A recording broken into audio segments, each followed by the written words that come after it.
বিজয় সরকারের কবি গান আপনাদের খুব ভালো লাগবে, দেখুন, শুনুন। মধুমতি নদীর মাঝে বাড়ি। মধুমতি নদী আসছে ব্যাক করে, ফিরে এখান থেকে চলে গেছে।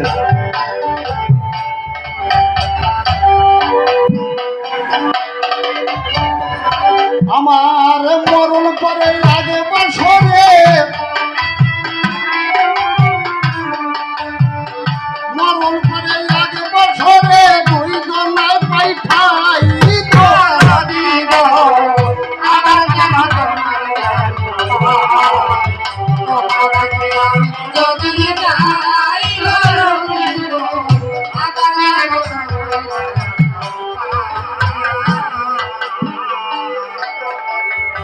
অশুভ বনে বন্ধু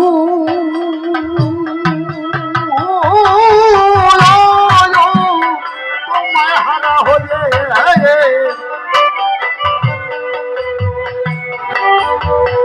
অসীম দেশে ধরলাম পাহাড়ি বুকে ব্যথা নিয়ে।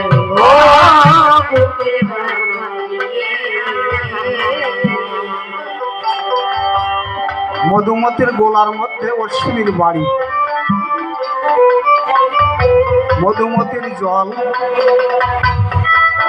অশ্বিনী বাড়িতে পাক খেয়ে খেয়ে বাড়ি প্রায় ভেঙে যাবে, বাড়ি ভেঙে যাবে।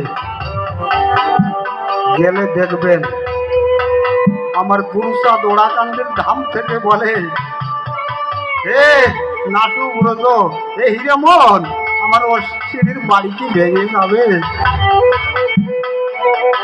তোরা বলতে পারিস না মা গঙ্গাকে যে আমার অশ্বিনীর বাড়িটা একটু রক্ষা করে যা? আসো বলা গনে বন্ধু, ও বন্ধু, ও মায়াহারা হয়ে আয়ে।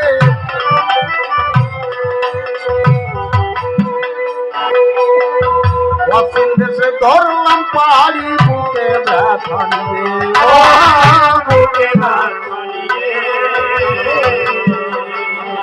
আমার বিধি জানো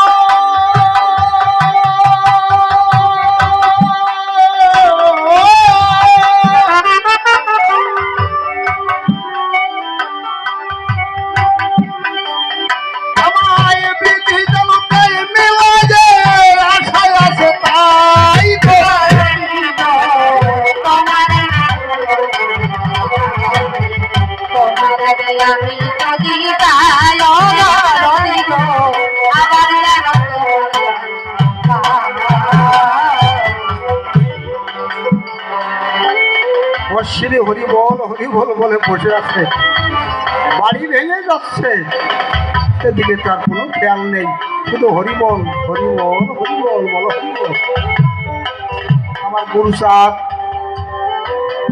ওরা কান্দি বসে শুধু বাম হাত উঁচু করেছিলেন। হে গঙ্গা দেবী, তোমার কাছে আমার দাবি, আমার অশ্বিনীর বাড়ি কোনোদিন আর তুমি ভাঙবে না। গতি পথ বিকল্প করে যাবি, বিকল্প পথে যাবি। এখানে অশ্বিনী, আমরা কি করি? আমরা কি সত্যিকারে মতুয়া হতে পেরেছি বলতে পারবেন কর্তা? আজও দেখবেন বাড়ির কাছে পাক খাচ্ছে চলে 146 হাত রশি দিয়েছিলেন সেই জলের মধ্যে, কিন্তু তার গভীরতা পাইনি এখনো, কিন্তু বাড়ি ভাঙছে না, বাড়ি বাড়ি রয়ে গেছে। এই হচ্ছে মতুয়া ধর্ম, এই হচ্ছে আদর্শ। এই জন্য হরিনাম করি, যে নাম করলে পরে জীব ভবন কিন্তু পার হয়।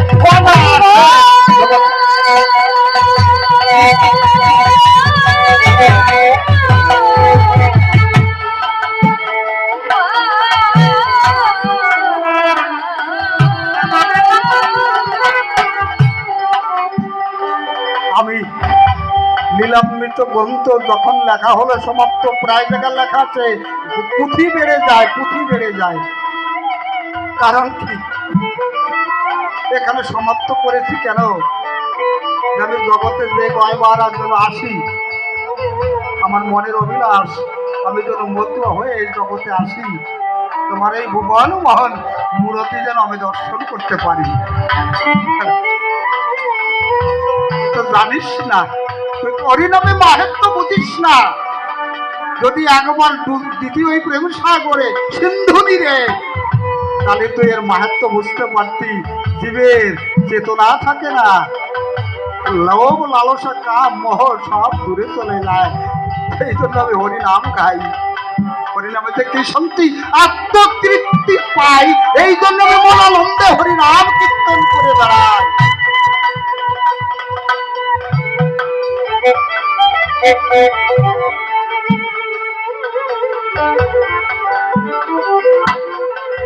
সাদা কাশে সাদা কাশে ওয়ে রব,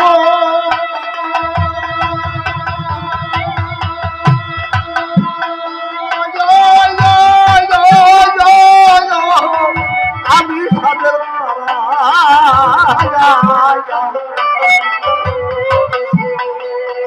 আপনারা এই অত ভাগা সন্তানকে আশীর্বাদ করবেন। আমি জন্মে জন্মে জগতে যে কয়েকবার আসি, আমি যেন মতুয়া ঘরে জন্মগ্রহণ করি এবং তারে তারে হরিনাম করতে পারি। আমি টাকা পয়সা চাই না। হে দয়াময়, হে হরিদয়াময়, হে গুরুচাঁদ, তুমি আমার কথা নিও।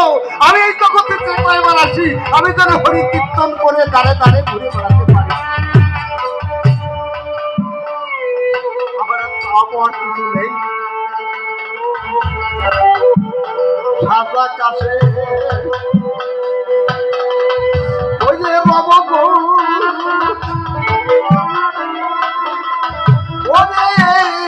আমি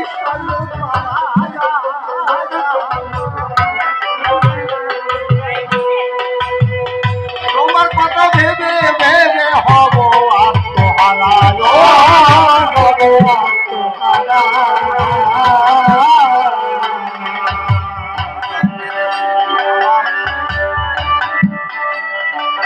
দুটো দাদা ছিল, মারা যাওয়ার পরে আমার মায়ের গর্ভে নিয়ে আসি বুধবার বেলা 11টায়। 7 বছর কোনো সন্তানাদি হয়নি। বাংলাদেশের ছোট মা ছিল, তো অনেকের জানা হয়। আমার মা শুধু কেঁদে কেঁদে বেড়াতো, আমার যদি একটু সন্তান হতো তোমার গুণগান করতো। ছোট মা আমার মাকে আশীর্বাদ করেছিল, বলেছিল যা হবে হরিনামও করবে। আমি ওরাকান্দির আশীর্বাদে ভাদ্র মাসে জন্মাষ্টমী 11 তারিখ বুধবার, জন্মাষ্টমীর দিনে 11 তারিখ বুধবার এই ভূমণ্ডলে আসি। হরিনাম করতে পারি না, দেখেছি দায়, সীমাবদ্ধতায়। যদি ভুল ত্রুটি হয় ক্ষমা করে দিবেন। আমি যেন ঠেকি না ওই ভবসিন্ধু পরপারের দায়। সাদা কাছে সাদা কাছে ওই বাবা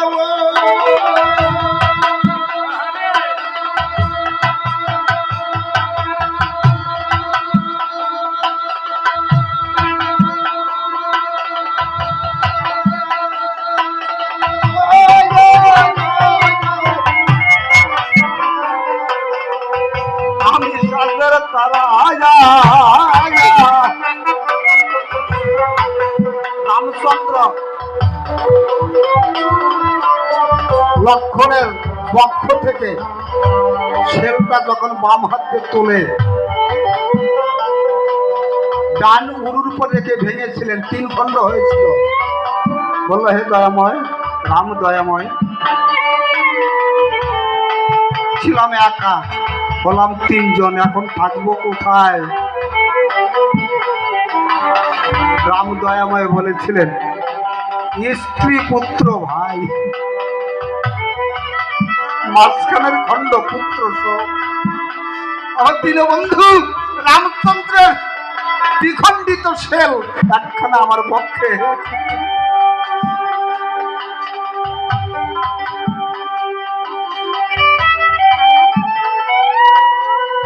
এই শেল জগৎটা কারো পক্ষে পড়ে না।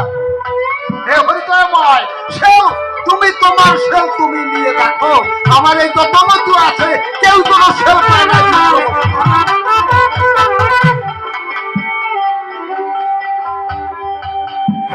তোমার কাছে দাবি, আমার অশ্বিনী বলেছে কাউকে রাজা, কাউকে প্রজা, কাউকে কাঙাল সাজালি, কারোর বুকের মাটি কেড়ে নিয়ে কেন তুই দুঃখ সাগরে ভাসালি। আমার হরিকে প্রশ্ন করেছিল, কারোর বুকের মাটি কেড়ে নিয়ে দুঃখ সাগরে ভাসালি।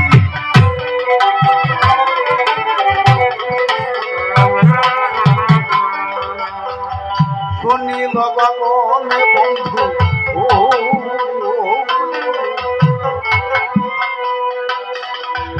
একা মিশে যাব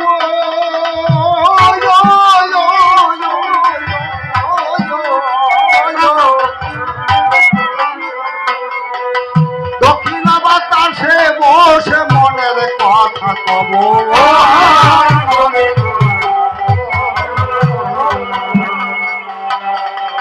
আমার হরি কেমন অবতার, পুরুষার বিচরণ পাগল।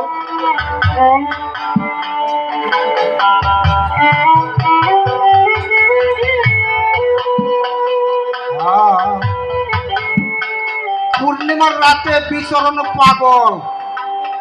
বাংলাদেশে ডাকাতি ওনার আশ্রম আছে ওপার বাংলায়, আমি সেখানে গিয়ে দান করেছি। আমি শুনেছি আমার গুরুদেবের মুখে, নৌকা নিয়ে বিচরণ পাগল খালের মধ্যে বসে আছে একা, গভীর নিশি, পূর্ণিমার নিশি, গভীর নিশি। হঠাৎ করে তিনজন লোক, উনি ওড়াকান্দির কথায় ধ্যানস্থ ছিলেন, ওড়াকান্দির কথা চিন্তা করতে করতে নৌকার মধ্যে বসে আছেন। শুনিল গগনে বন্ধু, হঠাৎ করে তিনজন লোক, ছোট যেজন সেও 14 হাতের কম না, বলছে বিচরণ একটু পার করে দিবি, ছোট্ট ডিঙ্গি নৌকা, আমার পাগল একা একা বসে আছে। বলছে হবেন, আমার কোনো আপত্তি নাই, নৌকা নিয়ে বসে আছি, পার হবেন, যা করলে ভালো হয় তাই করেন।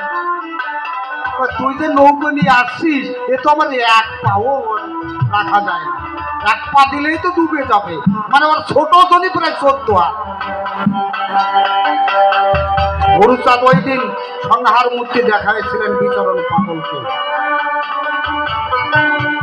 আমার গুরুচাঁদ ছিলেন ওই দিন 21 হাত লম্বা, বিশাল সিংহ মূর্তি ধারণ করে বলছিল, তোর নৌকায় তো আমার একখান পাও ধরে না রে বিচরণ। ভক্তের কথা বলছে, বিচরণ বললো হে বাবা, যা হলে ভালো হয়, ধরে আমার নৌকায় তোমরা তাই হয়ে পার হয়ে যাও, আমার কোনো আপত্তি নাই। ভক্তের কথা, যেভাবে বসলে আমার নৌকায় পার হওয়া যায় তোমরা সেইভাবে পার হয়ে যাও। বিচরণের পাগলে মাথায় হাত দিয়ে বলেছিল, হ্যাঁ বিচরণ পার হয়ে যাব, আর তোকে আমরা আশীর্বাদ করে যাই, তুই চরিত্র সুধাটা লিখবি। এই বিচরণের চরিত্র সুধা